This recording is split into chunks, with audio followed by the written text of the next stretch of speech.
Okay, so I welcome everybody back to Born a Statistic. Good evening. Um, I got on here tonight. Here with me tonight is my son, my 15-year-old. He'll be 16 in March. Um, Tonight we're going to be discussing basically his life and how I contributed to a lot of the things that he went through this past year, 2 years. About a year and a half, my son he changed into a different person. Um, he, you know, things got out of hand this year, and um, we're going to talk about the things that he was going through. Because at first, I wasn't realizing that my son just had a bunch of pain in him, and I didn't recognize it. I did understand. I didn't recognize it. And I wasn't oblivious. I just kind of brushed it to the side. So today we're gonna get his side of things, and we're gonna talk about how he feels because it's a lot of teen boys, a lot of teen girls, a lot of teen kids, period, that go through things, a lot of things, and it can lead to suicide, it can lead to teen pregnancy, it can lead to um, anything, just going down the wrong path, like period, just and we want to stop it. So me as a mom, I have two children, and this is my firstborn. I had my son when I was a fresh 16-year-old. I had him at 16, and it's a lot of things that again I didn't recognize that I was doing to hurt him. A lot of things that was done to me, I just was putting on to him. So again, we're here for him because he got the floor today. In no way or shape or form am I ashamed. Today I just want to bring awareness to things that we do and that we don't always recognize.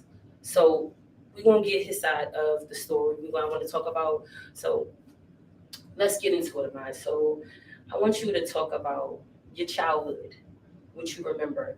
And again, I told you before, son, you don't have to hold nothing back. Anything that affects you, I don't care who it is, me, God, anybody. You get what I'm saying? Today you got the floor. Just don't curse. Just don't curse. So I just want you to tell me a little bit about your childhood that you can remember.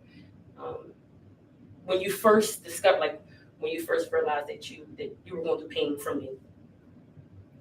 Um, I would say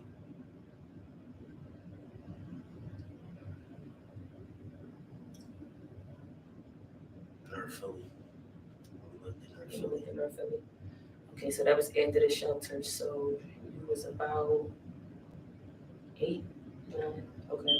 So what stand like what stands out to you? So in North Philly, what made you? What was I doing wrong in North Philly, or what did I put you through? What was the dynamic? Talk a little bit about it. I mean,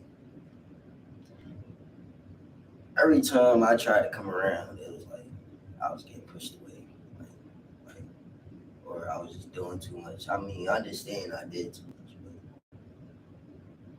but I mean, I just wanted to be around you. I mean, it was like always get out, go ahead. I mean, How did they make you feel? make me feel like you ain't want me. So was there any dynamic around like I can say I don't need some tissue.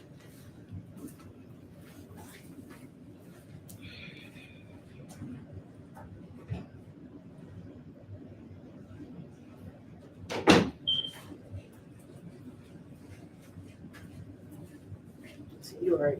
Sorry, listen. I told you it's about healing each other. It's about healing ourselves. It's cool. Um, you already know, right? Okay, so how did that make you feel? Like if you can get it out.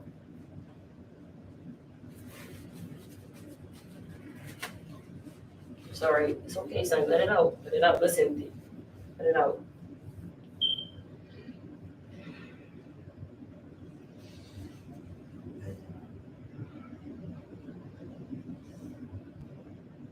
It just made me like start doing that, like just looking for anything to do at that point. That's why I just went to school. Just I was basically being a follower type. 'Cause I just, you know what I mean, look for something. And always in trouble. So is there anything else, like anything? All right. So going back to North Philly, I'm gonna give you a little bit of backstory about when we lived in North Philly. I was telling you before how I had went into the shelter because I had fought my daughter's father, and after that we went into the shelter, and from the shelter, they gave us housing for about a year or so, and during that time, um, I can admit these are things that I already was talking about. I did push him away, but we were living on some Bavaria Street. It's called Trap Street, and again, he's right. I definitely, I can't argue that. And again, I apologize about these things before, but again, I'm sorry. Let's get back to one of these. Teen parents need to hear this. Teens need to hear this, so that y'all can start talking to y'all kids about things that hurt them. So let's get back into it, son. So is there anything else that like stood out to you during that time, that specific time? Yeah. Like, what do you feel? What are things? Because what are things that I did to you, or said to you, or how did I make you feel exactly? Like, It's like, I'm sorry, son. Talk about this. Listen, that's why we're here. Another thing is, it's been hard over the years for us to talk about anything without this being the dynamic.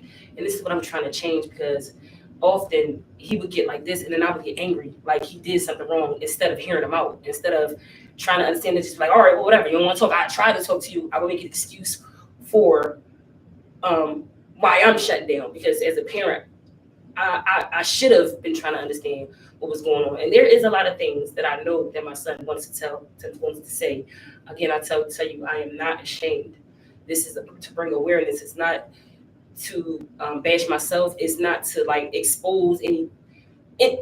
It's just really to bring awareness and to, again, bring light to the things, shed light to the things that we don't always know. So, what are some things, son, that I've done to you? Again, don't think about me being hurt. Talk about your pain. Son, tell it, it's okay. So did you feel loved by anybody as a kid? Even now, do you feel loved? Even including me. It's okay. Do you feel loved? And why is I it? feel like when I started getting older, like Umi, Papa, I've seen it, but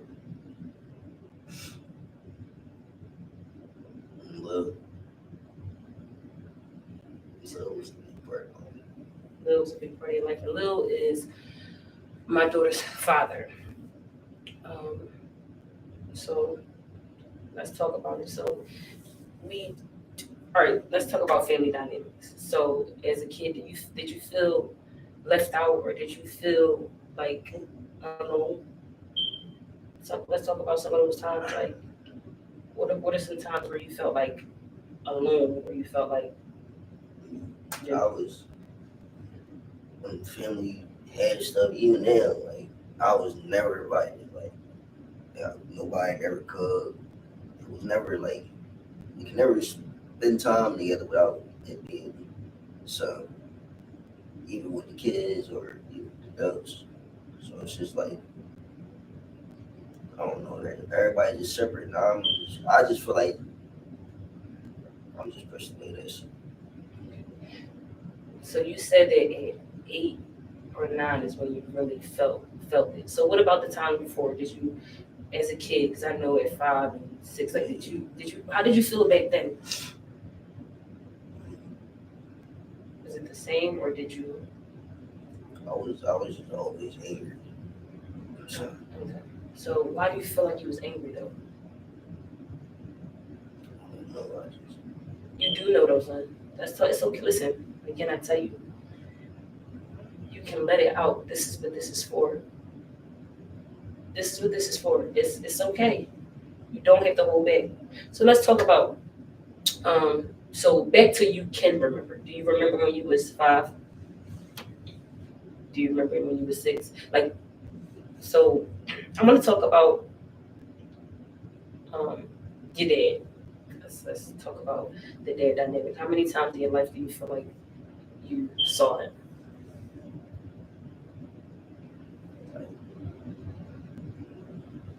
I could at least 10 times. At least 10 times. Okay, do you feel like he I remember this one time. He said he was gonna come grab me. Then I waited all night for him on Fuller Street on Grandma Porch. I waited all night and Lil was upset because I understand why he was upset because he, you know what I mean, but he was really mad because I was waiting for him. And I wanted to be able for that. you wanted to be in? So, You didn't tell me that. something because I was So you got it. Okay. Okay. Sorry.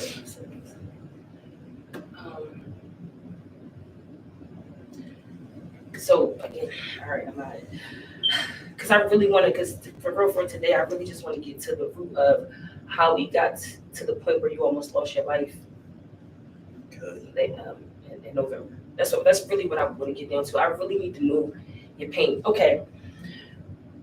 What do you feel like as a mom I could have done to better our relationship or to make you feel more secure? we could talk more. Like I said, in Kurt yesterday. Like we don't know each other for real. Like all I know, like know your birthday. I know all the simple things, but I don't know like what you like to do. Or I don't know that because we so distant. It's true. I feel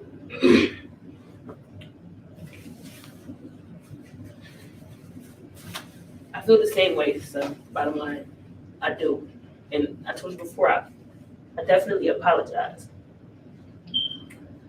for that because you're about to be 16 in March, and although I can know some things about you, I don't, and I can admit that I pushed you away a lot. I really don't have a real good answer for it. I got a lot of excuses. A lot of excuses for why I did what I did. Being young, that's why sometimes, like a lot of the times, I'm telling you, remember you said you wanted to have a baby like a year and a half ago. I was trying to prevent those things. Like,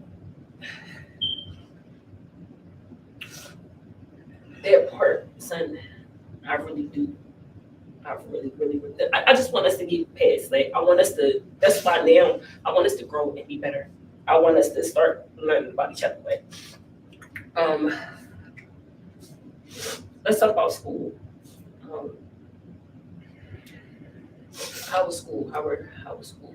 You know, is there anything that stick out to you that things that you went through? Did it affect? Did anything from school, affect how you feel today? My principal, I don't know what she had against me. But she used to just like tagging out and just like bullying me and like just I don't know. She used to say I used to touch little girls or like a lot of stuff. Like I used to get suspended for stuff I didn't do. And all this. Okay.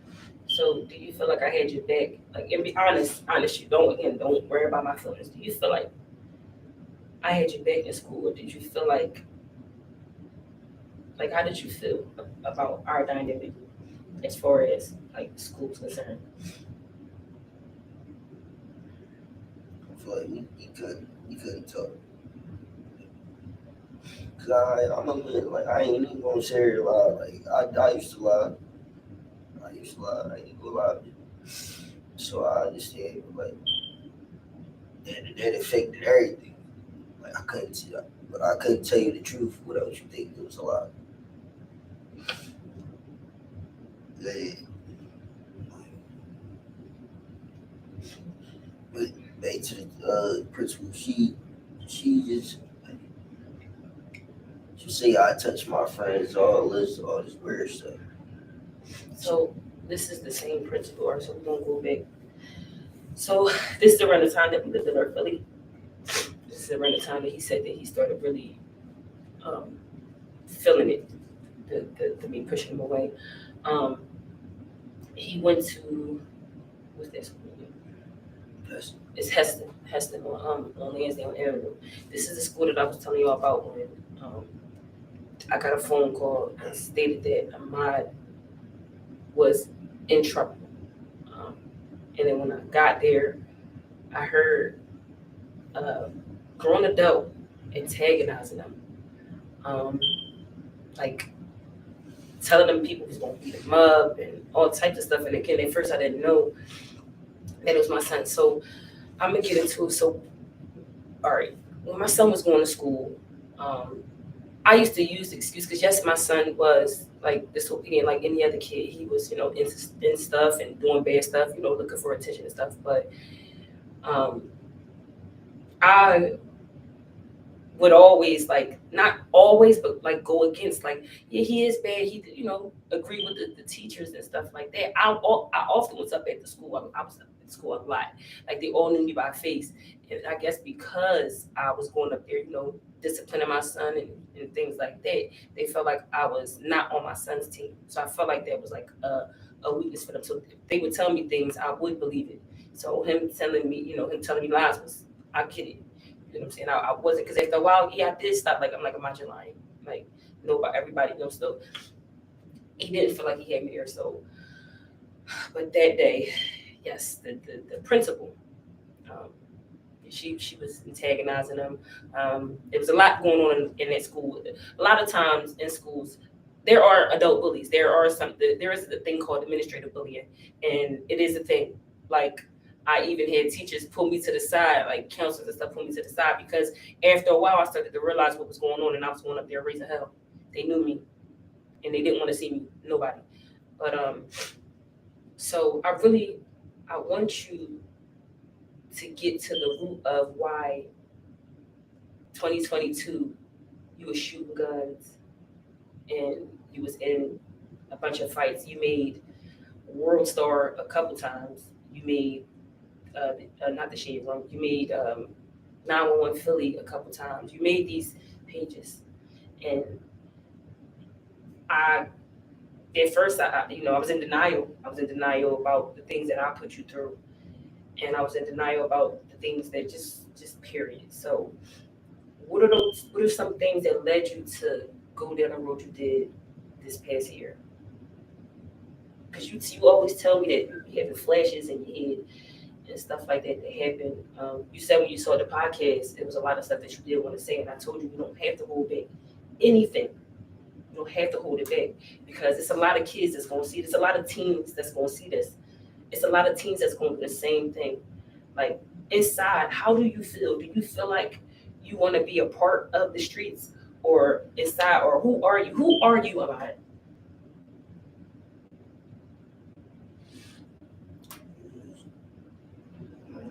Every time I just felt like they loved me. So, I don't know. I don't know how to explain it. But it was just the move. Like nothing else to do. So I was like, how it all started is my man son, my close friend, he told me go on one night, go rumble somebody. And at night, I would go with him. I had snuck out or whatever, snuck out with him. And we go right up there. And we go up there, we go in front of the door. I was about to walk up first. And this boy that was supposed to fight, whatever, he started shooting through the window. You started shooting. Shooting through the window, he hit one of my mans named Benji. Got hit right here. And you was there for this. So that's what made you start. So you snuck out of here and went up the street. And I had no idea about this. You could have. Okay. So that's how it all started. And when did this happen? just having fun. After that, You just what? I just started doing me. You got to speak. I can't hear you. It's like you're doing your thing with your voice. I can't hear you. So you started doing your thing. So again, what are some things that could have prevented you from going down this road?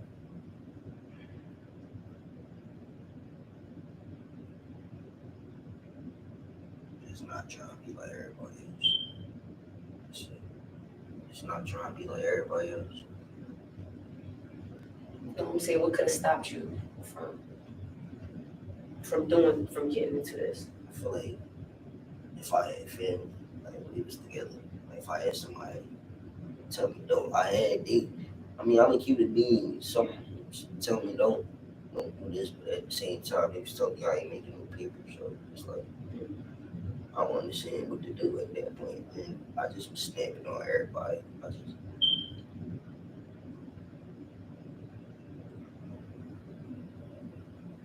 So let's get back into the family dynamic. Like I want to, because I know it's so much that you want to say. I know it is, and I need you to express yourself because I want us to grow from this. Because even now, like today, we almost had a debate about you going somewhere at a certain time.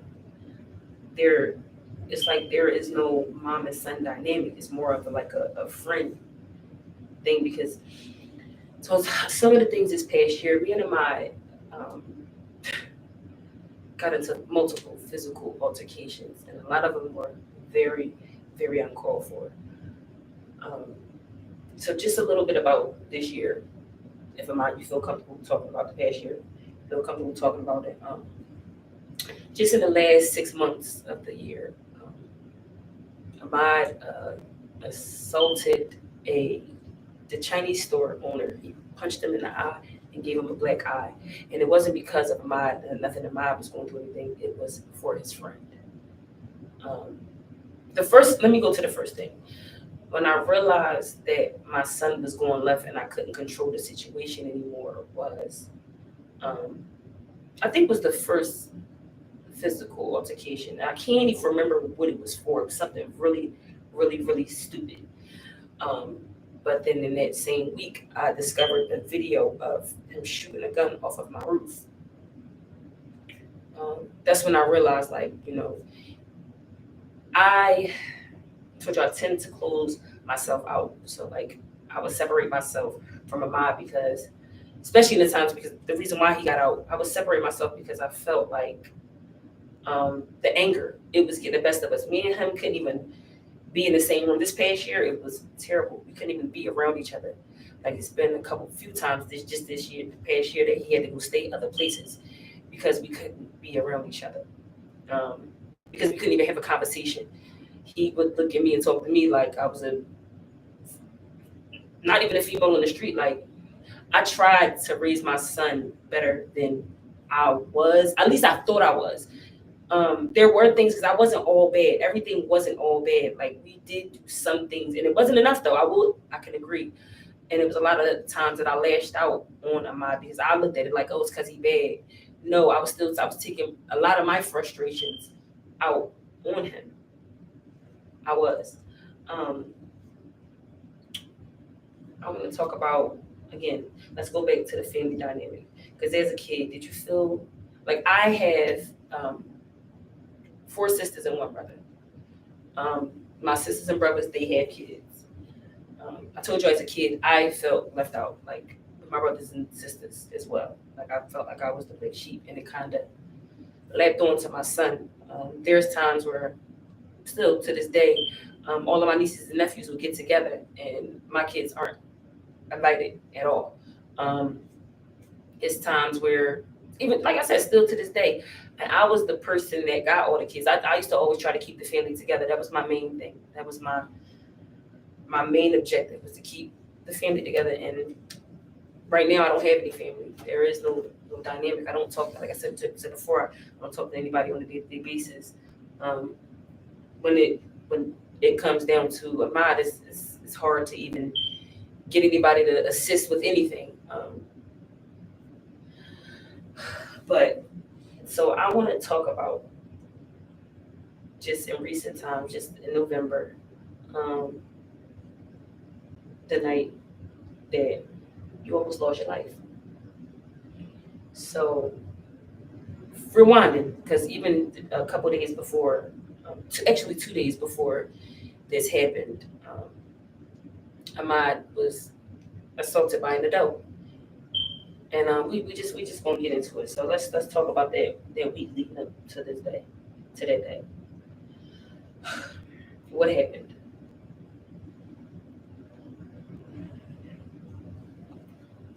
Basically, we kept bricking each other in. It was like, what you looking at? Because I was, I thought, my man's just in my car, and I'm like, where y'all at? He told me, we at my crib. So I go up there. I think it's them on the steps, so I creep up at first, and then he peeped me. And then I walked, and I kept walking. And I didn't even look back at first, so I kept pushing. I looked back at him. I walked again, and I looked back at him again, like, what you looking at? Like, and I started snapping on him. I'm gonna keep me on snap on him.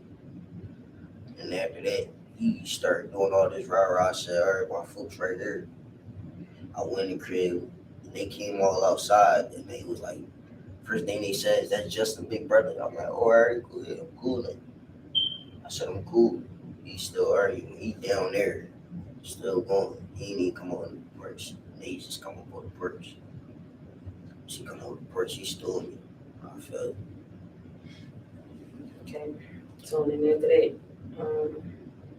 I had went up there. Now that kind of scared me because we're not from where we stay at. We're not from here. And when I got the phone call, I already was getting phone calls that my son was in the middle of stuff. Honestly, this past year, I really thought I was going to lose my son. I thought he was going to either be going to jail for life or he was going to be dead, one or the other. And honestly, okay, so after that day, this was on the Tuesday that the guy punched him in his face. And I went up there, and of course, I went off. Now, rewinding. Before this guy punched him in the face, Ahmad was not staying with me. I haven't seen him for almost 2 months because, he was going having one of his, angry things, and he left and was cursing and did all of that, and he just didn't come back. Oh, I'm sorry. No, that wasn't it. I'm sorry. You didn't go to school. You didn't go to school yet. I woke him out of school. We talked. He said he was on his way to school. I got a phone call later on that day. I didn't attend school. So I asked him why didn't he? And I always gave my son the option whether to be because he wants to be an adult, either be an adult or be a child. So he chose to be an adult in that time, and he left. Never didn't come back. So, and within that time, I was praying hard. Like, I really just wanted my son to see that he was going down a dangerous road. Like, he would have a group of friends just sitting around, like, on my porches. We're not from up here. These the world is different these days. I know my son is a sweetheart. He's a lover boy. He ride bikes. He do smart stuff. Like, he do, kid, like, regular teen boy stuff. He's not really into the streets. And I feel like when we got up here, it turned him out in a sense, like seeing it, because again, I didn't see, maybe it was in him and I just didn't see it. And this is what I'm trying to get to. I'm trying to get to the bottom of it, but I want to know what was inside of him because, but again, I didn't see him 2 months prior to that, him getting punched in his face. So when that happened, it startled me. It made me think, like, because when I went up there, the boy was acting like he had a gun or whatever, and he was saying he was going to call his folks, and I'm just like, well, I don't like drama. I don't like drama at all. So I'm thinking, now it's going to be retaliation. Everybody knows where I live. The whole neighborhood know where I live at because my son thinking that all these people are friends. He's, so now everybody know where I live. Fast forward. So he hasn't been around for 2 days because of that situation. I wanted to talk to him, basically like this, a one-on-one, so that we can really get to the bottom, to the root of why we are the way we are, why, like, I want to understand, because again, it's not for sympathy. It's not for a show or nothing. I really want to know what I can do for my son to help him grow, to help him be better, to help him to make him feel secure. Because I know he don't feel secure. There is like the men that I surrounded myself with. Like I have yet to have somebody in my son like that never gives up. Like on some, guide him and don't, once he get into bad stages, like, oh no, he's a lost cause. Everybody look at my son as a lost cause. I can't. So again, am I like all right, so going into the day where he almost lost his life. So he wasn't around for 2 days. He was supposed to come the day that it happened. He was supposed to come meet me, but I was going to pick him up. Not meet me. I'm sorry. I was going to go pick him up. He came down here at first, and then I called him an Uber back to where he was going because he should have been down here because there was already stuff going on. I didn't want nobody looking for my son and doing stuff because at that conversation I realized that there was a lot of people that didn't like my son. There was a bunch of people out there saying, what he was doing and how he was causing wreck and this, that, and the third. So I'm like, he wasn't around. So after that 2 days, we were supposed to have a conversation, and he was supposed to wait for me to come and get him. I had got a phone call from my son, and all he said was, "Mom," he said, "You home?" But I think he misunderstood what I was saying. He thought that I said yes. I don't know. But not even 2 minutes later, he called me back and was like, "Open the door." And I'm like, "I'm not home." I literally was about 3 or 4 blocks away. I had stopped at the store up the street. And the next phone, but I heard the panic in his voice. He was like, why you leave the door open? I heard it in his voice, but I'm like, no, I'm like, he cool. He would have said something. He would have said something to me. Why wouldn't he? If he's in danger, why wouldn't he say something? So I'm not thinking nothing of it. The next phone call I got was about maybe 62 seconds later. He couldn't understand what he was saying. He was inaudible, and I didn't understand. But he snapped it on me. You were supposed to leave the door unlocked. Whatever, and I didn't understand what was going on at the time. And then he started to say somebody tried to kill him. And at first I'm like, I kind of didn't believe it. I'm like, nah. Like, because he said he got jumped. He didn't even say nobody. He was stumbling. It was like he was stumbling over his words, so I didn't understand. I'm like, like, what's going on? I'm trying to get to him. I drive up the block. I'm literally 4 blocks up the road. So I'm trying to get to him. I'm calling him back to back to tell him that I'm right up the street. He's not answering. It's going straight to voicemail now. So now I'm irritated. I'm snapping. I'm ready to punch a wall. I'm ready to just, like, why is my son not answering? Now all these thoughts just start going through my head because he just said that somebody tried to do X, Y, and Z to him, and now I can't get in contact with my son. Short story short, I get in the house and then, I get in contact with, people, with the people who I think that I'm honest with. And it comes to find out, you want to tell the story? Would you prefer me to finish it? Like, are you okay? Cool, sure. So, literally, I get in my car. Me and Ahmad, we fly past each other. It was literally from the time, because I watched the camera back. When I got home, I saw the camera. It was literally 11 seconds from the time Ahmad got in the car to go to, because as it was happening, okay, so this is how it happened. Ahmad's friend set him up. Somebody called his friend, because none of these people are his friend up here at all. One of his friends called him over and told him to come by himself. Now, my son normally has a friend that he goes with, that he's with, that he travels with and stuff like that. But this specific friend told him not to bring his friend with him. He said, come by yourself. So my son is not into the streets. He ain't really like that. At that time, I wasn't even going to go. You wasn't going to go? So what was you, all right, so let's talk about it. So when he called you and said, come over, how did you feel? What was in your, what was you thinking? I was already thinking that you wasn't going to come. Like, so that's why I was already going to slide there. But then At that time, I wasn't even gonna come there. I was gonna call you, tell you I ain't even gonna come tonight. I was just gonna go to West somewhere, like, cause I already felt that something was weird. But I'm like, all right, I'm gonna go there, then go home. I'm gonna be straight. It ain't gonna be none of that. Mark, boy, that back door me. He wasn't even supposed to be there. Like when he came, I already knew. Like, Okay, so the night that night was a lot. So when I finally get here, so I talked to Ahmad, and he still, was still, rambling.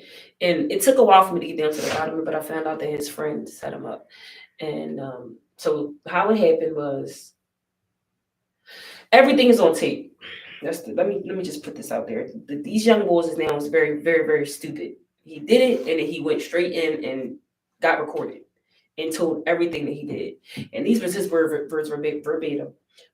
But I saw the video myself as well because I wanted to see what happened. What I saw was Ahmad was on my porch. He walked off of my porch, and there's an alleyway a few feet from my house. The guy, you see my son look in the alleyway, and he like was startled. Somebody came out the alleyway, trucked him, lifted his hand up, pistol whipped him a couple times. And then a car, it wasn't even 3 seconds. This car saved my son's life. This car, I don't know who it is. I hopefully one day they'll see this story and they'll reach out or whatever. But I don't know who it was because at first they wasn't even trying to let my son in the car. But once they pulled up on him, like in the video, like one day eventually, maybe if it's okay with my son, I will share the video and stuff like that. But yeah. So after the car came in the block, he got up off him and he ran.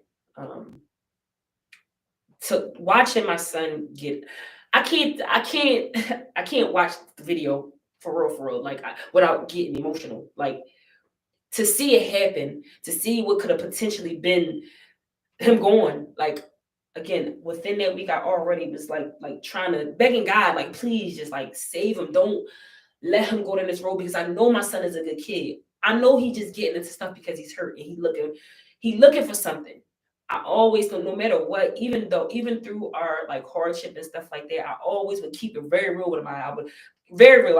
I'm not sugarcoating it. We talking these niggas ain't your friends. All that, like I would give it to him raw. Like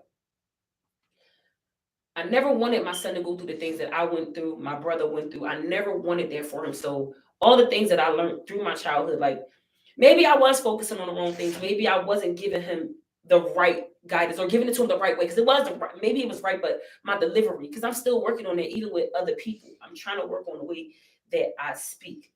I want my son to get out of the shell. I really do, and I really want to get to the root of everything because it's a lot. It's a lot that he went through in his life. I felt like when I got on here, I still feel like it's a lot of things that I'm gonna be telling y'all that might offend people that I love. I can't say they love me because I really don't. I don't feel like there's any love. Just like my son, I started to love me, and that's now I know that I'm loved. Because I love me. But so again, back to some things though, son, because we want to get to the root. Do you feel like I want you to get to a point where after today, you can come and talk to me and hug me and feel like you can trust me and you feel safe when you're around me. After this conversation, I want you to be like, or even because I know it's not gonna happen overnight. It's gonna take some time. But I want for after this conversation, you to be able to see me as your mom and no longer as a person that's hurting you. I want you to be able to express your feelings without cursing and being angry because it's a lot of things. Like I know people made promises. I know a lot. I know I didn't experience exactly what you experienced. And that's what I said before. Like, yes, we have similar experiences, but I didn't live it through you.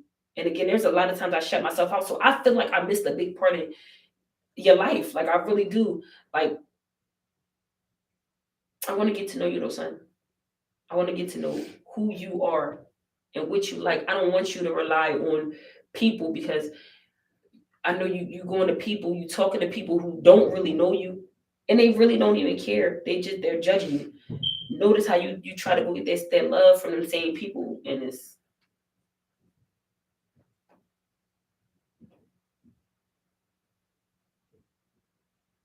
so. What are some things that we can do moving forward? What are some like?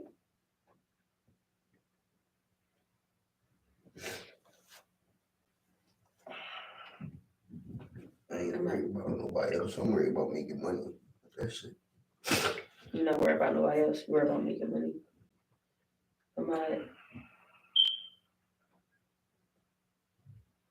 And that's a shame because I know it's a lot of y'all old heads that put that into my son. Yes, money is important. I ain't talk about you. Talk about that. Talk about the job. But a job is not going to help what's inside of you, son. That money is not going to heal you. I can guarantee you. Because for real, you say you don't have nobody, right? People gonna flock.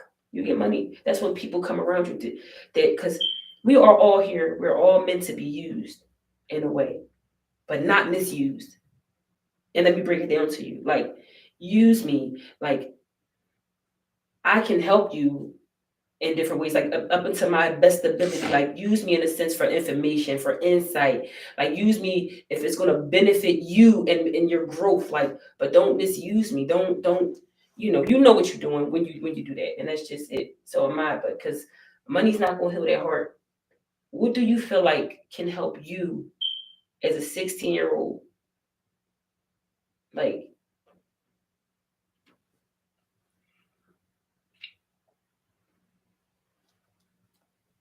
we gotta get past this, son. Whether on camera or off camera, we gotta talk. It's a lot built up in there, and it's hard. It's hard trying to be your mom, like trying to heal us and trying to heal me and then trying to heal us is hard. I don't be like, again, earlier when we was having that conversation. Do you know how hard it was, like, not to go back to revert back to how we just was? That was hard, son, because the way you coming at me, you talking to me like you wasn't disrespecting me in no way, shape, or form, but the way that you was saying it, like, it's like you felt like, I don't know.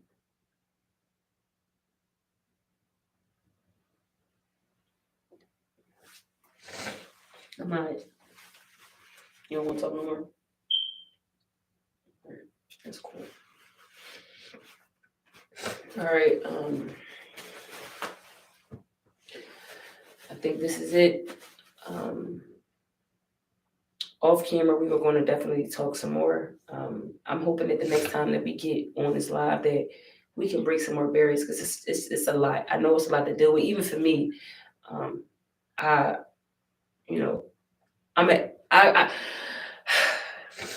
shut myself down a lot too, and I don't know the exact questions to ask just yet, like, because I really want to get to the root. I just don't know how.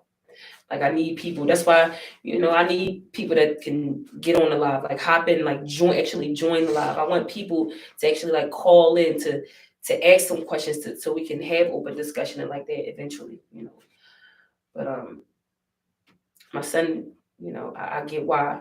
We're going to end the live a little bit early today. I do thank everybody for joining it, and hopefully the next time we come, we can discuss things that we talked about to heal ourselves. And again, thank y'all. Thank everybody for joining.